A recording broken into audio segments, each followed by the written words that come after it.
This video uses the operation pivot mat.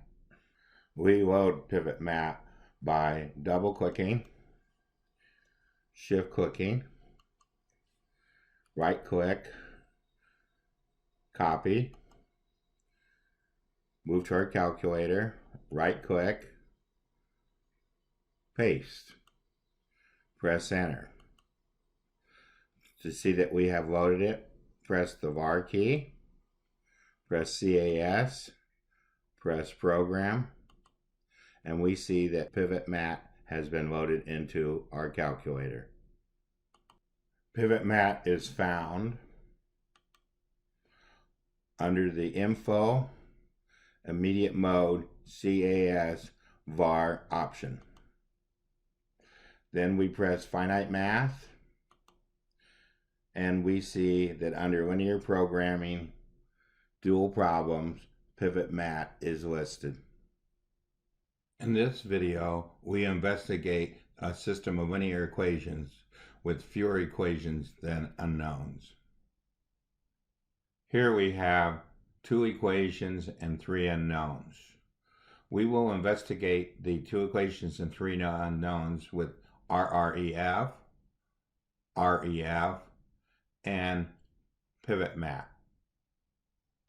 When we're dealing with consistent solutions, we need to get the final matrix in row reduced epsilon form.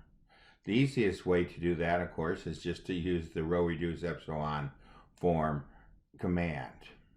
The 4 rules for row reduced epsilon form are: as we move from left to right, the first non-zero of every row is a 1.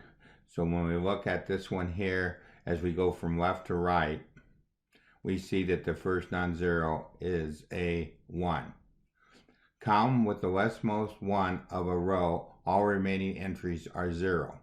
So the leftmost one in this particular column is a 1.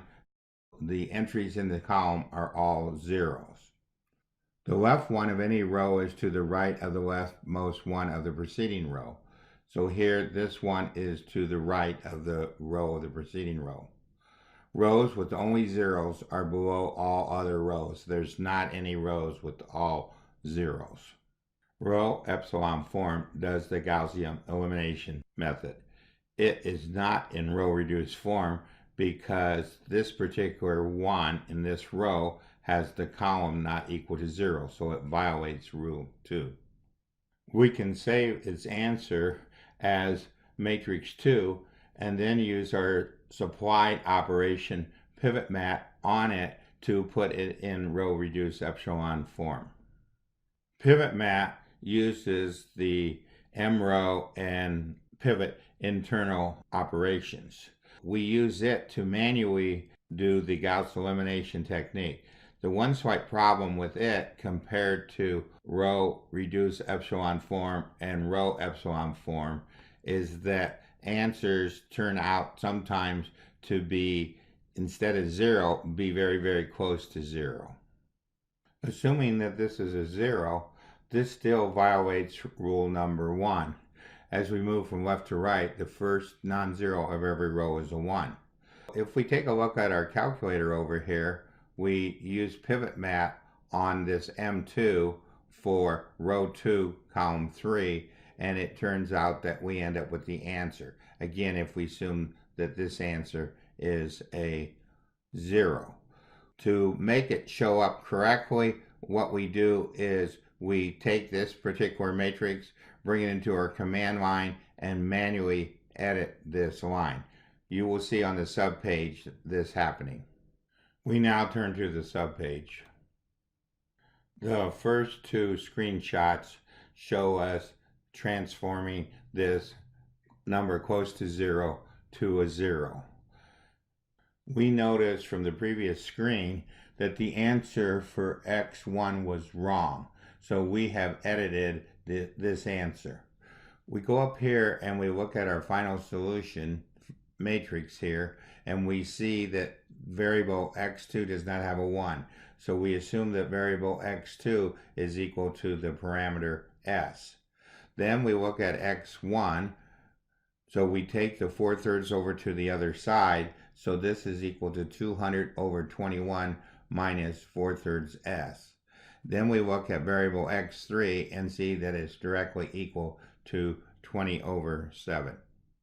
If you have the Pro, PC, or Mac emulator, or the physical calculator, since we have 3 variables, we can actually switch this over to X, Y, and Z and use the 3D symbolic graphing calculator app.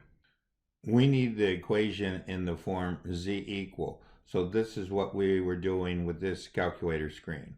Let's switch over to our calculator, press the CAS button, and we see the calculator screen that accomplishes this.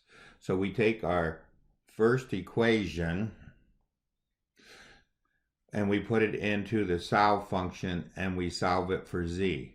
Then we use the expand function to change it into the form that we want for putting it into the symbolic view. We do the same thing with the second one.